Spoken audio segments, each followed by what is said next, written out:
Hi hello ನಮಸ್ಕಾರ ಸ್ನೇಹಿತರೆ, welcome to Sweety creations. ನಾನು ಇವತ್ತು ಲಸೂನಿ ಮೇಥಿ ಕರಿ ಮಾಡಿದ್ದೇನೆ. ಅದು ಹೇಗೆ ಮಾಡುವುದೆಂದು ನೋಡುವ. ಮೊದಲಿಗೆ ಮೆತ್ತೆ ಸೊಪ್ಪನ್ನು ತೆಗೆದುಕೊಂಡಿದ್ದೇನೆ. ಅದನ್ನು ಚೆಂದ ಮಾಡಿ ತೊಳೆದು ಸಣ್ಣ ಸಣ್ಣದಾಗಿ ಕಟ್ ಮಾಡಿ ಇಡಬೇಕು.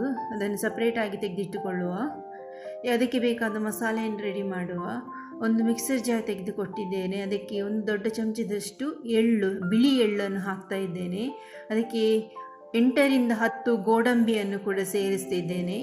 ಅದರ ಜೊತೆಗೆ ರೋಸ್ಟೆಡ್ ಗ್ರಾಮನ್ನು 2 ದೊಡ್ಡ ಚಮಚದಷ್ಟು ಹುರಿಗಡಲೆಯನ್ನು ಕೂಡ ಸೇರಿಸ್ತಾ ಇದ್ದೇನೆ. ಇದನ್ನು ಸ್ವಲ್ಪ ನೀರು ಸೇರಿಸಿ ನುಣ್ಣಗೆ ರುಬ್ಬಬೇಕು. ಒಳ್ಳೆ ಸ್ಮೂತ್ ಪೇಸ್ಟ್ ಆಗಬೇಕು. ಇದನ್ನು ಸಪ್ರೇಟಾಗಿ ತೆಗೆದಿಟ್ಟುಕೊಳ್ಳುವ. ನೋಡಿ, ಪೇಸ್ಟ್ ಆಗಿದೆ. ಇದನ್ನು ಸಪ್ರೇಟಾಗಿ ತೆಗೆದಿಟ್ಟುಕೊಳ್ತಿದ್ದೇನೆ. ಈಗ ಒಂದು ಪ್ಯಾನ್ ತಗೊಂಡಿದ್ದೇನೆ. ಅದಕ್ಕೆ ಒಂದು ದೊಡ್ಡ ಚಮಚದಷ್ಟು ಎಣ್ಣೆಯನ್ನು ಹಾಕ್ತಾ ಇದ್ದೇನೆ. ಅದಕ್ಕೆ ಕೊಚ್ಚಿ ಇಟ್ಟ ಬೆಳ್ಳುಳ್ಳಿ ಸೇರಿಸ್ತಾ ಇದ್ದೇನೆ.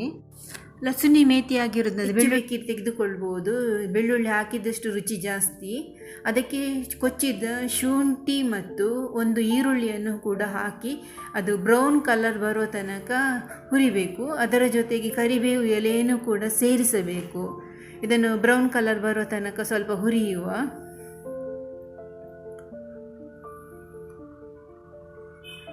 ನೋಡಿ, ಕಂದು ಬಣ್ಣಕ್ಕೆ ಬಂದಿದೆ. ಇದಕ್ಕೆ ನಾನು 1 ಕಪ್ಪಿನಷ್ಟು ಟೊಮೆಟೊ ಪೇಸ್ಟನ್ನು ಹಾಕ್ತಾ ಇದ್ದೇನೆ. 2 ಟೊಮೆಟೊ ತೆಗೆದುಕೊಂಡು ಅದನ್ನು ಮಿಕ್ಸರ್ ಜಾರಿಗೆ ಹಾಕಿ ರುಬ್ಬಿ ಇದಕ್ಕೆ ಸೇರಿಸ್ತಾ ಇದ್ದೇನೆ. ಇದನ್ನು ಸ್ವಲ್ಪ ಕುದಿಲಿಕ್ಕೆ ಬಿಡೋಣ. ಈಗ ಅದಕ್ಕೆ ಅರ್ಧ ಚಮಚದಷ್ಟು ಅರಶಿನ ಪೌಡರ್, 2 ಚಮಚದಷ್ಟು ಮೆಣಸಿನ ಹುಡಿ ರೆಡ್ ಚಿಲ್ಲಿ ಪೌಡರು ಮತ್ತು ಅರ್ಧ ಚಮಚದಷ್ಟು ಗರಂ ಮಸಾಲೆ, ಅರ್ಧ ಚಮಚದಷ್ಟು ಜೀರಾ ಪೌಡರು ಮತ್ತು ಅರ್ಧ ಚಮಚದಷ್ಟು ಒಳ್ಳೆ ಮೆಣಸು ಪೌಡರನ್ನು ಕೂಡ ಸೇರಿಸ್ತಿದ್ದೇನೆ. ಕೊತ್ತಂಬರಿ ಹುಡಿಯನ್ನು ಬೇಕಿದ್ದರೂ ಸೇರಿಸಬಹುದು. ಇದನ್ನೀಗ ಮಿಕ್ಸ್ ಮಾಡುವ. ಮಿಕ್ಸ್ ಮಾಡಿ ಆಯಿತು. ಈಗ ಅದಕ್ಕೆ ಒಂದು ಅರ್ಧ ಕಪ್ಪಿನಷ್ಟು ನೀರನ್ನು ಸೇರಿಸ್ತಿದ್ದೇನೆ. ಅದನ್ನು ಸ್ವಲ್ಪ ಕುದಿಯಲು ಬಿಡೋಣ. ಈಗ ಅದಕ್ಕೆ ರುಚಿಗೆ ತಕ್ಕಷ್ಟು ಉಪ್ಪನ್ನು ಕೂಡ ಸೇರಿಸ್ತಾ ಇದ್ದೇನೆ.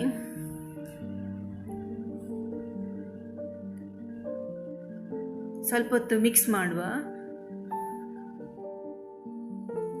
ಇದಕ್ಕೆ ನಾನು ತುಂಡು ಮಾಡಿ ಇಟ್ಟ ಮೆತ್ತೆ ಸೊಪ್ಪನ್ನು ಸೇರಿಸ್ತಾ ಇದ್ದೇನೆ, ಮೇಥಿ ಲೀವ್ಸನ್ನು. ಇದನ್ನು ಅದಕ್ಕೆ ಸೇರಿಸಿ ಸ್ವಲ್ಪ ಒಂದು 5 ನಿಮಿಷಗಳ ಕಾಲ ಮಿಕ್ಸ್ ಮಾಡುವ. ಮುಚ್ಚಳ ಮುಚ್ಚಿ ಒಂದು 5 ನಿಮಿಷಗಳ ಕಾಲ ಅದನ್ನು ಬೇಯಲು ಬಿಡೋಣ. 5 ನಿಮಿಷ ಆಯಿತು. ಸೊಪ್ಪು ಒಳ್ಳೆ ಬೆಂದಿದೆ. ಸ್ವಲ್ಪ ಮಿಕ್ಸ್ ಮಾಡುವ. ಈಗ ನಾನು ಇದಕ್ಕೆ ಅರೆದಿಟ್ಟ ಗೋಡಂಬಿ ಮತ್ತು ಹುರಿಗಡಲೆ ಪೇಸ್ಟನ್ನು ಕೂಡ ಸೇರಿಸ್ತಾ ಇದ್ದೇನೆ. ಸ್ವಲ್ಪ ಮಿಕ್ಸ್ ಮಾಡುವ. ಈಗ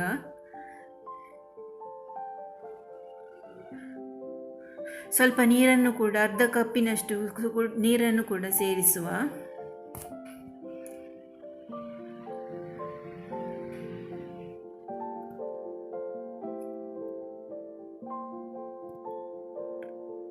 ಇದು ನೀರು ಸೇರಿಸಿದ ಬಳಿಕ ಮಿಕ್ಸ್ ಮಾಡಿ ಒಂದು 5 ನಿಮಿಷಗಳ ಕಾಲ ಬೇಯಲು ಬಿಡೋಣ.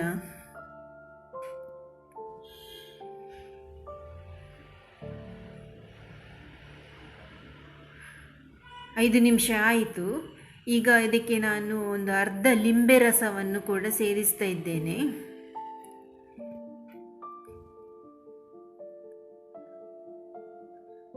ಈಗ 2 ನಿಮಿಷ ಮಿಕ್ಸ್ ಮಾಡುವ. ನೋಡಿ, ಗಟ್ಟಿಯಾಗಿ ಬಂದಿದೆ ಅದು. ಈಗ ಅದಕ್ಕೆ 1 ಟೇಬಲ್ ಸ್ಪೂನಷ್ಟು ಬಟರನ್ನು ಹಾಕ್ತಿದ್ದೇನೆ. ಬೆಣ್ಣೆಯನ್ನು ಸೇರಿಸಿ ಸ್ವಲ್ಪ ಮಿಕ್ಸ್ ಮಾಡುವ. ತಯಾರಾಗಿದೆ ನಮ್ಮ ಲಸುನಿ ಮೇಥಿ ಕರಿ. ಈ ವಿಡಿಯೋ ಇಷ್ಟವಾದ ಲೈಕ್ ಮಾಡಿ, ಸಬ್ಸ್ಕ್ರೈಬ್ ಮಾಡಿ. Thank you so much. ಮತ್ತೆ ಹೊಸ ರೆಸಿಪಿಯೊಂದಿಗೆ ಸಿಗೋಣ. ನಿಮ್ಮ ಸಪೋರ್ಟ್ ಯಾವಾಗಲೂ ಸ್ವೀಟಿ ಕ್ರಿಯೇಷನ್ಸ್ ಜೊತೆ ಇರಲಿ. ಧನ್ಯವಾದಗಳು.